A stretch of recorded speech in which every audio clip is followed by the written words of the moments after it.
Hello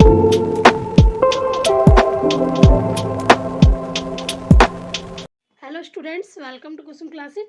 तो बच्चों, आज की इस वीडियो में हम करेंगे क्लास 8 की मैथ एक्सरसाइज 12.2 का क्वेश्चन 3 करेंगे बच्चों। ठीक है, तो क्वेश्चन 3 देखिए हमारा क्या है, निम्नलिखित व्यंजकों के गुणनखंड कीजिए। तो बच्चों, जो हमें ये क्वेश्चन दिया गया है इसका हमें क्या करना है, गुणनखंड करना है। ठीक है बच्चों, तो सबसे पहले हम इस क्वेश्चन में क्या देखेंगे कि देखिए हमारे कितने पद है, इसमें एक पद और ये दो पद है। इस क्वेश्चन में क्या है हमारा कि ax² प्लस bx। अब हमें ये देखना है बच्चों कि इन दोनों पदों में क्या कुछ ऐसा है जो इसको हम कॉमन ले सकते हैं, जो दोनों ही पद में हो। तो देखिए आप यहाँ देख रहे हो x इसमें भी है और x इसमें भी है। ठीक है, यहाँ पे x² है और यहाँ पे सिर्फ x है। तो x हमारा दोनों में है तो हम x को क्या करेंगे, कॉमन ले लेंगे। तो यहाँ से हमने एक x कॉमन ले लिया और यहाँ से ये वाला x हमने कॉमन ले लिया। अब जो बच गया उसे हम क्या करेंगे, ब्रैकेट के अंदर लिखेंगे। तो हमारा यहाँ पे क्या बचा है, a बच गया और एक x बच गया यहाँ पर, और यहाँ पे ये प्लस और ये कहाँ क्या बचा, यहाँ पर b बच गया है। ठीक है, तो ये x हमारा एक कॉमन बाहर आ गया, ax प्लस b, ये हमारा अंदर ब्रैकेट के अंदर बच गया बच्चों। तो यही हमारा इसका गुणनखंड हो गया, यही हमारा इसका क्या हो गया, आंसर हो गया इस क्वेश्चन का। ठीक है, अब सेकंड वाला क्वेश्चन देखते हैं बच्चों। सेकंड वाला जो क्वेश्चन है वो है हमारा 7p² प्लस में 21q²। ठीक है, इसमें भी हमें वैसे ही करना है, इसके भी दो पद हैं और हमें कॉमन देखना है कि हम क्या कॉमन ले सकते हैं, कौन सी ऐसी संख्या है या कौन सा हमारा ऐसा चर है जिसको हम कॉमन ले सकते हैं। तो देखिए बच्चों, 7 यहाँ पर भी है और इस 21 के अगर आप गुणनखंड करोगे, टुकड़ा करोगे, तो 7 या 21, 7 भी आ रहा है 3 भी आ रहा है इस 21 के अंदर। ठीक है, तो यहाँ से ना हम 7 आसानी से हम कॉमन ले सकते हैं और यहाँ पे p² है q² है तो इसको तो हम कॉमन ले ही नहीं सकते। तो हम इन दोनों में से क्या करेंगे, 7 कॉमन ले लेंगे और ब्रैकेट के अंदर जो बच गया उसे लिख देंगे। तो यहाँ पे ब्रैकेट, यहाँ पे क्या बच रहा है, p², तो p² यहाँ बच गया तो हमने p² लिख दिया, ये प्लस है हमने प्लस लगाया और यहाँ पे क्या बच गया हमारा 3 बच गया, 3q²। ठीक है बच्चों, तो इस क्वेश्चन का ना यही गुणनखंड हो गया, यही हमारा इसका आंसर होगा। ठीक है, इसी तरीके से करना है इनको। अब हमारा ये तीसरा पार्ट है, तीसरा पार्ट में देखिए हमारा क्वेश्चन क्या है कि 2x की क्यूब, 2x की क्यूब प्लस में 2xy² प्लस में 2xz²। ठीक है बच्चों, ये हमारा तीसरा पद है। ठीक है, तीसरा क्वेश्चन है। अब इसमें हमें देखना है कितने पद है, तो देखिए एक पद, दो पद, तीन पद, इसमें भी हमारे 3 पद हैं और सेम इसमें भी हमें यही देखना है कि हम क्या कॉमन ले सकते हैं। तो देखिए 2x यहाँ पर भी है और 2x यहाँ पर भी है, 2x यहाँ पर भी है, इसका मतलब है कि हम 2x को कॉमन ले सकते हैं।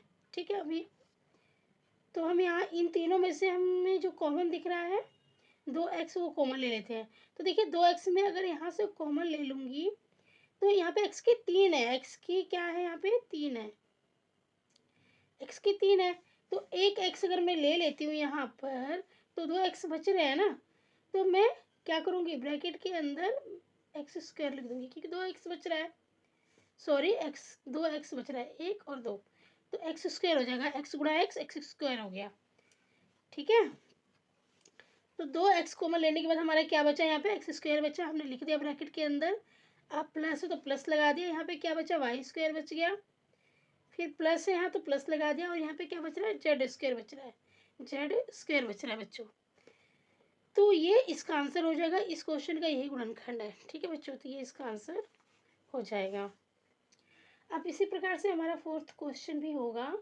फोर्थ वाले में देखते हैं बच्चों कि कितने पद है हमारे और क्या क्वेश्चन है। तो हमारा जो फोर्थ वाला क्वेश्चन है am² प्लस में bm² प्लस में bn² और प्लस में an²।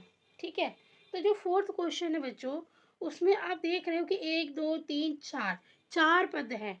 ठीक है, 4 पद है और क्या देखते हैं क्या इसमें से कॉमन हम कुछ ले सकते हैं। तो देखिए यहाँ पे ए एम स्क्वायर है, यहाँ पे बी एम स्क्वायर है, यहाँ पे बी एन है, तो यहाँ पे ए एन स्क्वायर है। इसका मतलब ये कि इन चारों में से हम कुछ भी हम कॉमन नहीं ले सकते हैं। तो इस कंडीशन में हम क्या करते हैं कि जोड़े बना देते हैं, ग्रुपिंग कर देते हैं। तो हमने एक जोड़ा ये बना दिया और एक जोड़ा हमने ये बना दिया, ठीक है। अब इस जोड़े में से हम देखते हैं कि हम क्या कॉमन ले सकते हैं। तो देखिए एम स्क्वायर यहाँ पर भी है, एम स्क्वायर भी यहाँ पर भी है बच्चों। तो ना हम एम स्क्वायर को कॉमन ले लेंगे, ठीक है। अब ब्रैकेट में हम जो बचा वो हम ब्रैकेट में लिखेंगे। यहाँ पर ए बच गया और ये प्लस और यहाँ पर बी बचा, हमने इसे लिख दिया ब्रैकेट में। इसी प्रकार से अब इस जोड़े में देखना है कि हम क्या कॉमन ले सकते हैं। तो देखिए एन स्क्वायर यहाँ है, एन स्क्वायर यहाँ भी है, तो हम यहाँ पर प्लस का एन स्क्वायर कॉमन ले लेंगे, ठीक है। अब यहाँ जो बच गया वो अंदर आ जाएगा ब्रैकेट के। यहाँ पे बचा बी और यहाँ पे बचा ए, ठीक है। अब देखिए यहाँ पर हमें एक चीज़ और चेक करनी होती है कि इस जो ब्रैकेट के अंदर ना सेम आना चाहिए, ब्रैकेट हमारा दोनों एक सेम होना चाहिए। तो देखिए ए प्लस बी यहाँ पर भी है और यहाँ पर भी ए प्लस बी है। अल्फ़ाबेट आगे पीछे होने से कोई फ़ायदा, उससे कुछ फ़र्क नहीं पड़ता, ठीक है। ये हमारा दोनों सेम ही है। तो ये दोनों हमारे सेम है, तो हम क्या करेंगे, इसको एक कॉमन लेके एक ब्रैकेट में लिख देंगे, ठीक है, ए प्लस बी। और दूसरे को, इन दोनों को हम एक ब्रैकेट में लिख देंगे, एम स्क्वायर प्लस में एन स्क्वायर, ठीक है बच्चों। तो इस प्रकार से इसका सॉल्यूशन होगा, यही इसका आंसर है, ठीक है। इस क्वेश्चन का ये गुणनखंड है, ओके। तो देखिए अब फिफ्थ पार्ट भी हम कर लेते हैं। फिफ्थ पार्ट का जो हमारा क्वेश्चन है बच्चों वो है ब्रैकेट में एल एम प्लस में एल ब्रैकेट बंद प्लस में एम प्लस वन, ठीक है। तो आप देख रहे हो 1 2 3 4, इसमें भी 4 पद है, तो इसमें भी हम जोड़े ही बनाएंगे, ठीक है। क्या करेंगे, इसमें भी हम जोड़े ही बनाएंगे बच्चों। एक जोड़ा हमने ये बना लिया और एक जोड़ा हमने ये बना लिया। अब हमें देखना है कि इन दोनों में से हम क्या कॉमन ले सकते हैं, ऐसा क्या है जो इन दोनों में हो। तो हम इन दोनों में से एल कॉमन ले सकते हैं। तो मैंने एक एल कॉमन ले लिया, बचा क्या, एम बचा यहाँ पर और प्लस। अब यहाँ पे एल तो मैंने कॉमन ले लिया, यहाँ पे कुछ भी नहीं है, तो जहाँ पर कुछ नहीं तो होता वहाँ पर हम एक लगा देते हैं, क्योंकि एक सबका गुणनखंड होता है, ठीक है। अब इन दोनों में से क्या लेंगे कॉमन, यहाँ पर तो कुछ भी नहीं है कॉमन, तो हम जहाँ पर कुछ भी कॉमन नहीं होता वहाँ पर हम क्या करते हैं, एक कॉमन लेते हैं, क्योंकि एक तो सबका गुणज होता है ना। अब यहाँ पर हम m प्लस में 1 लिख देंगे। अब देखिए ब्रैकेट के अंदर हमारा ये दोनों ब्रैकेट के अंदर सेम है, m प्लस 1 यहाँ पर, सॉरी हाँ, m प्लस 1 यहाँ पर भी है, m प्लस 1 यहाँ पर भी है। तो हम इस दोनों ब्रैकेट हमारा सेम है, तो हम इसको कॉमन लेके एक ब्रैकेट में लिख देंगे m प्लस 1 और फिर एक ब्रैकेट में l प्लस 1 ये आ जाएगा। तो ये बच्चों इसका आंसर होगा, ठीक है। अब देखिए ये 6 पार्ट है, जो 6 पार्ट जो है बच्चों वो है हमारा y, फिर y प्लस जेड, ठीक है, प्लस में 9, फिर y प्लस जेड। बहुत ही इजी क्वेश्चन है ये। देखिए ये पहले से ही आधा तो सॉल्व हो रखा है।